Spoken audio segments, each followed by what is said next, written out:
Ever since I started this YouTube channel, my main travel vlogging setup has always been an action camera and a mirrorless camera. Well, all of that has changed since the beginning of this year when I swapped out the big camera for the iPhone 14 Pro. Now in this video, I'll explain why I changed my camera setup and show you the main camera accessories that have made this switch seamless. Speaking of, this video is sponsored by Snap Mounts, which I'll talk about more later on in this video. Because did you know that you can now use Snap Mounts with your phone too? If you're new here, my name is Susie and I do camera reviews and tutorials about minimalistic, high-quality camera gear for vlogging and client work. Action cameras have always fit the bill of being compact and high quality, so they have always been my go-to vlogging camera.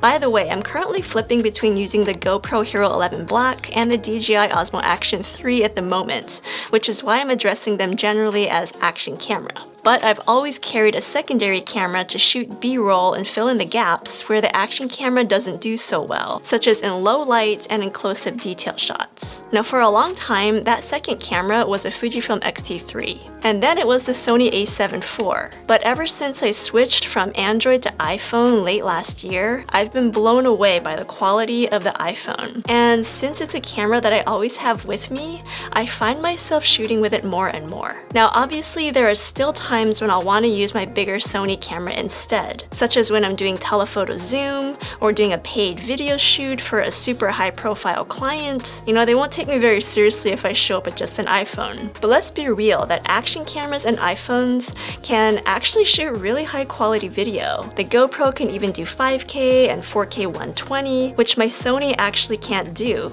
And both action cameras and iPhones have excellent built-in stabilization without the need of a gimbal.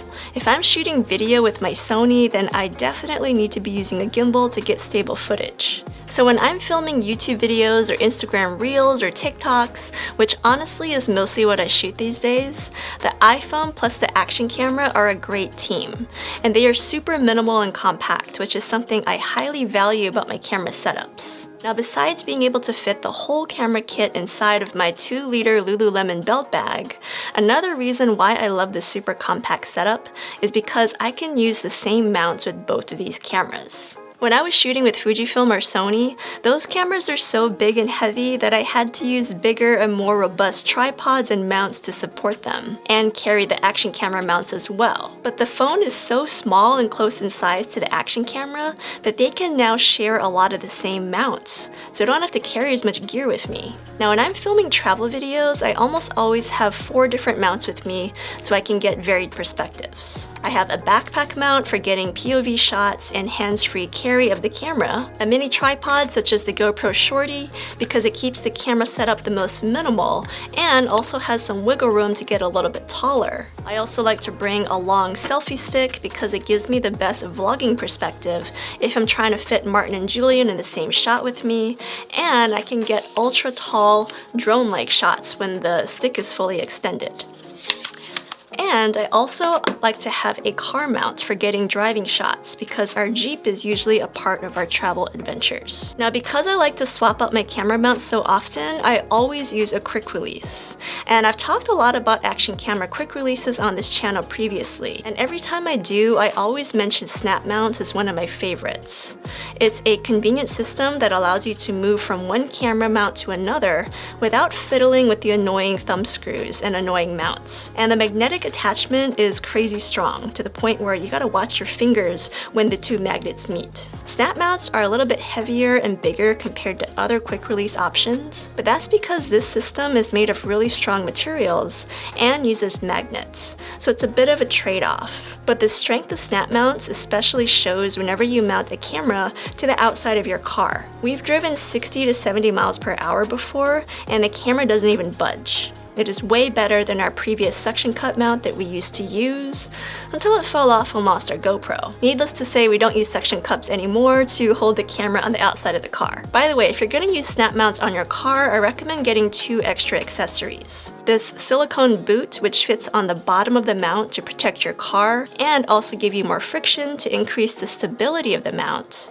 and this lanyard that you can use as a tether to your camera, just in case something does dislodge it. Now you can use snap mounts with any action camera, but I think they're optimal for using with GoPros, mainly because the DJI Osmo Action 3 already has a magnetic quick release that comes with the camera, and GoPros don't. But as you can see, you can totally use the DJI with snap mounts if you want to. Just be aware though that if you do use the GoPro with the Media mod or the Action 3 with the cage, you need to get a snap mount that's especially made for the GoPro Media mod to ensure the best fit. So snap mounts have been one of our essential action camera accessories, but now they have a relatively new product that allows you to add your smartphone.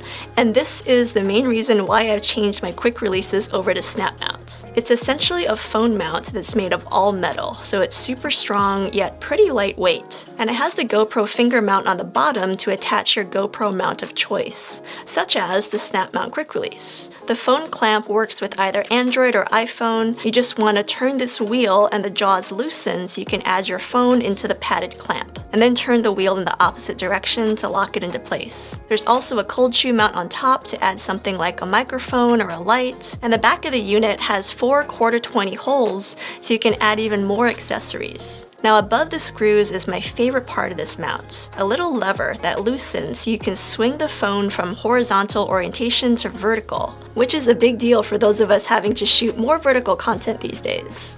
Almost none of the other phone mounts that I use let you quickly change orientations like that, so it's one of the main reasons why I like this snap mount phone holder. And because this holder is a bit heavier than most, I only trust the snap mount magnets to hold it into place because, again, my iPhone 14 Pro is a little bit heavier than I expected. Another feature that I love about this phone mount, and actually snap mounts in general, is that when you add the snap mount base, it not only serves as a quick release that you can quickly stick it onto another mount, but the base also serves as a stand, so you can prop up your camera on a level surface and use it like a mini tripod to film videos. Or even watch videos. This actually worked out perfectly to let Julian watch Curious George when we were dining out at a fancy steakhouse the other night. And best of all, when I'm done with this mount, it folds up really small and fits nicely into my purse. Now the final piece in my on-the-go travel vlogging kit is a microphone system, and my preferred one of choice is the DJI mic. It is super compact and pretty much everything you need is contained inside of this very minimal charging case. The whole thing fits nicely into my purse with everything else, and I can easily use it with my action camera or my phone and get really high quality sounds because it's a wireless microphone. So if I'm going out with my GoPro and my iPhone, which I mostly do these days, this is my minimalistic travel vlogging setup. And of all of my vlogging rigs in the past, this is my absolute favorite because it's the most minimal I've ever been. And the extra accessories like the mount and the microphone are easily interchangeable between the cameras. Nothing is a one-purpose item like there used to be when I carried the bulky mirrorless cameras. So anyway, let me know what you guys think in the comments below and tell me what your vlogging system looks like. I'm always trying out new things, and as a result, my preferred vlogging system does change pretty frequently as I test out and find new camera accessories. So stay tuned for any updates that I might make to this setup in the future. Thanks for watching, and I'll see you in the next video.